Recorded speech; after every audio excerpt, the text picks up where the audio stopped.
8 Teman-teman, kita Rezeki Feng udah Shui. sama-sama sharing nih ya tentang gimana sih tantangan dan peluang kita ya berdasarkan SEO.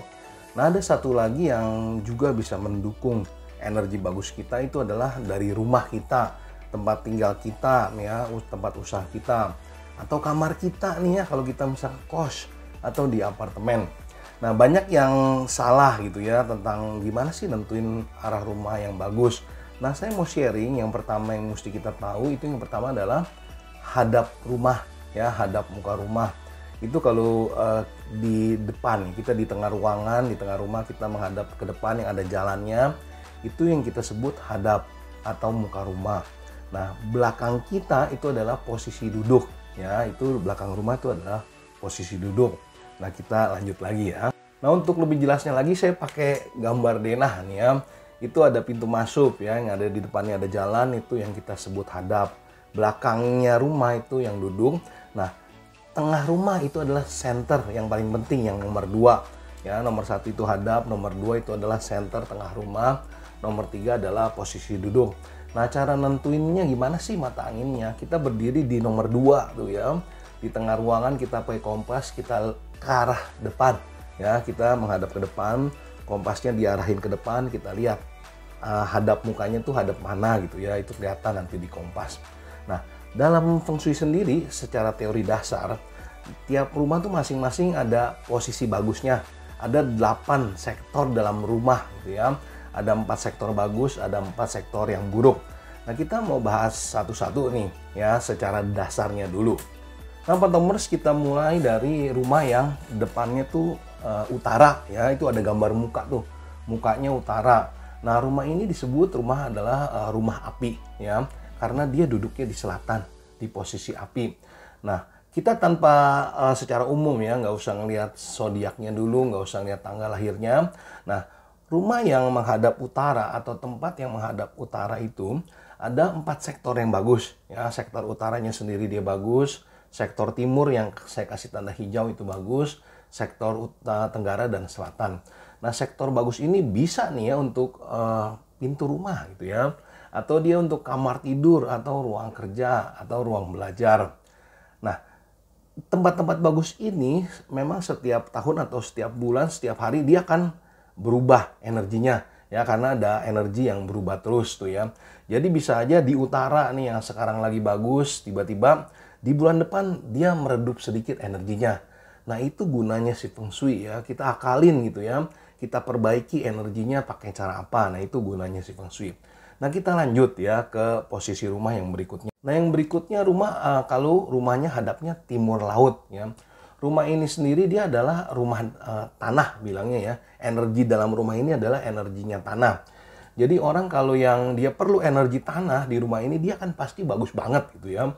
Nah, dia depannya timur laut, belakangnya barat daya. Nah, dalam rumah ini sektor timur laut adalah sektor yang bagus ya. Pintu depannya pintu yang bagus. Barat laut, barat daya adalah sektor yang bagus. Nah, jangan lupa di sektor bagus ini kita pakai untuk tempat yang produktif, misalkan pintu masuk atau kamar tidur atau ruang kerja. Nah, gimana dengan rumah yang hadapnya timur? Wah, ini kata orang paling bagus nih ya, rumah yang hadap timur. Tapi Pantomers, rumah yang hadap timur berarti rumah ini adalah ada energi logam di sini gitu ya. Jadi kalau orang yang berelemen kayu kayak kelinci nih, ya kelinci rumahnya hadap timur, ya dia pasti ngos-ngosan ya di rumah ini kalau secara garis besar tuh. Nah, rumah yang menghadap timur sendiri dia ada 4 sektor yang bagus. Ada sektor timur laut, barat dan barat daya. Nah, utara, selatan, tenggara, timurnya sendiri itu sektor bermasalah yang harus dibenerin ya, Feng Shui-nya harus diridim, energinya harus diperbaiki. Nah, terus ada pertanyaan, gimana kalau misalkan apartemen atau kos-kosan yang dilihat berdasarkan apa? Nah, kalau apartemennya kecil, nggak ada balkonnya, yang dilihat pintunya berdasarkan koridor di depannya ya, koridor di depannya. Kalau dia balkon belakangnya besar, itu balkonnya bisa dianggap juga seperti hadap atau pintu masuk. Nah, kita lanjut lagi ya. Nah, rumah yang menghadap tenggara ya, di dalam rumah ini juga ada energi logam ya, energi logam yang masuk di sini nih. Nah, energi logam sih bagus buat yang orang yang misalkan butuh energi logam seperti ayam ya. Ayam tuh logam, atau dia sio monyet itu logam juga tuh. Tapi kalau yang kayak sio kayu, ini elemennya kayu, misalnya kayak kelinci, dia pasti ada masalah juga ya di sini. Apalagi misalnya kelinci, rumahnya depannya tenggara ya, di depannya ada naga, itu pasti ada masalah dan banyak yang mesti diperbaiki. Nah, untuk yang rumah hadap tenggara, sektor timur laut, sektor barat, barat laut, dan barat daya adalah sektor yang bagus. Yang saya kasih warna hijau adalah sektor yang bagus.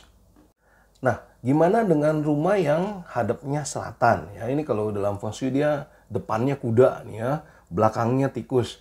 Rumah yang hadap selatan itu adalah rumah yang energinya air di situ, energi tikus justru yang ada di situ. Nah, kalau misalkan shio kuda, rumahnya dia pilih hadap selatan, Pantomers bisa bayangin dia duduk di energi musuhnya dia, di tikus tuh ya. Dia kan pasti banyak masalah, banyak gangguan atau nggak stabil dalam rumah ini. Nah, untuk rumah yang hadap selatan, sektor tenggara, sektor timur, sektor utara adalah sektor yang bagus. Walaupun sekali lagi jangan lupa, setiap hari, setiap bulan, setiap tahun itu ada energi yang masuk yang mempengaruhi sektor bagus dan sektor jelek. Bisa aja sektor bagusnya energinya berkurang, sektor jeleknya juga pelan-pelan memudar energinya. Ya, nah itu yang perlunya diridim. Untuk rumah yang menghadapnya ke barat daya, ya, itu sektor barat daya, barat laut, dan timur laut adalah sektor yang bagus. Rumah ini adalah rumah tanah, ya, rumah yang energinya tanah. Nah, kalau yang rumahnya hadap barat daya. Untuk yang rumahnya hadap barat, ya, nah, rumah ini adalah energinya kayu. Kayu dia, nah, untuk yang kelinci nih, orang bilang kelinci jangan hadap barat dong ya, itu hadap di ayam. Sebenarnya kelinci kalau hadap barat, dia posisi dia bagus tuh, energinya dia bagus. Sebab rumah ini mendukung energinya dia. Ya, kayunya mendukung energinya si kelinci. Nah, untuk rumah yang hadap barat, itu sektor utara, selatan, timur, dan tenggara adalah sektor yang bagus.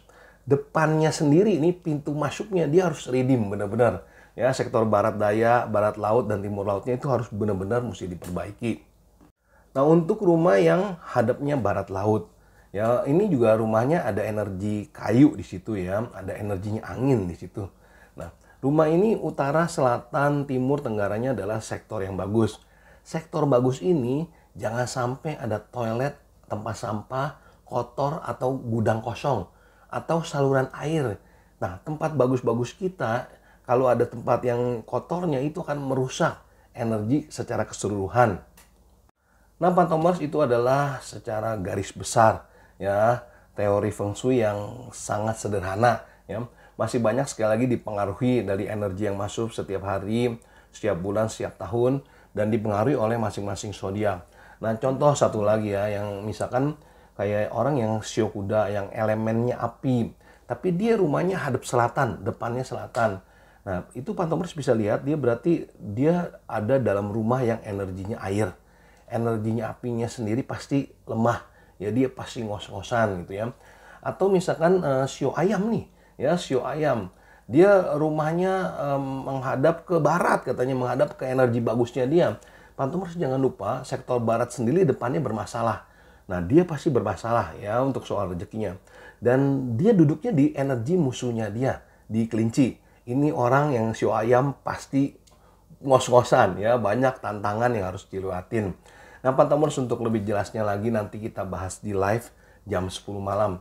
Sekali lagi, clash, ciong gitu ya, atau masalah, tantangan, itu bisa dikelola, istilahnya di-redeem atau diakalin dalam feng shui energinya. Nah, itu gunanya seorang praktisi feng shui. Nah, untuk lebih jelasnya lagi nanti kita bahas di live jam 10 malam. Tetap semangat, makin sukses, makin sehat, makin harmonis, makin banyak rezekinya. Kita ketemu di live jam 10 malam.